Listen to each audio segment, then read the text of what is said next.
আমি ইউজুয়ালি খুব simple and less time consuming রেসিপিগুলো শেয়ার করে থাকি, তবে আজকের রেসিপিটা একটু টাইম কনজিউমিং, ডিফারেন্টও বটে। কিছুটা গাট্টিকি সবজির মতন হলেও পুরোপুরিটা নয়। প্রথমে বেসনের সাথে হলুদ, নুন, ভাজা মশলা, কাশ্মীরি লঙ্কা গুঁড়ো, হিং মিক্স করে নিয়েছি। এবার দই দিয়ে একটা ডো তৈরি করব।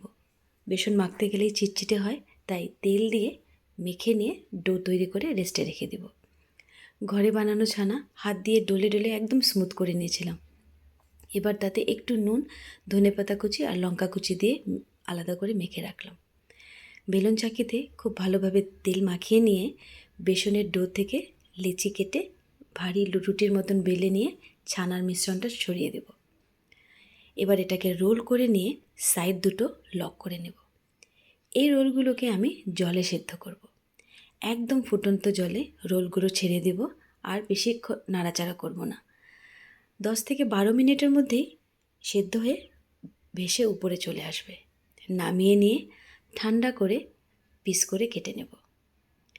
এবার মশলাটা গ্রেভির জন্য টমেটো, আদা, অল্প মগজ আর কাজু পেস্ট করে নিয়েছিলাম।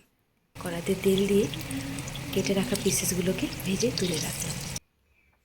সেই তেলেই জিরে ও হিং ফোড়ন দিয়ে দিলাম বাটা মশলা।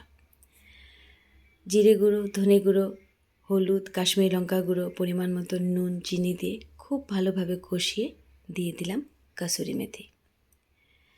কাসুরি মেথি দিয়ে আরও কিছুক্ষণ কষাবো, যতক্ষণ না সাইড থেকে মশলার তেল ছেড়ে দেয়। এবার গরম মশলা গুঁড়ো দিয়ে দিলাম পরিমাণ মতন জল। জল ফুটে আসতেই ভেজে রাখা পিসেসগুলো দিয়ে 3-4 মিনিটের জন্য ঢেকে দিতেই হয়ে গেল আমার তরকারি রেডি। ভাত, রুটি বা পরোটা সবার সাথেই দারুণ লাগে। আপনারাও ট্রাই করে দেখতে পারেন। Thank you for watching my videos.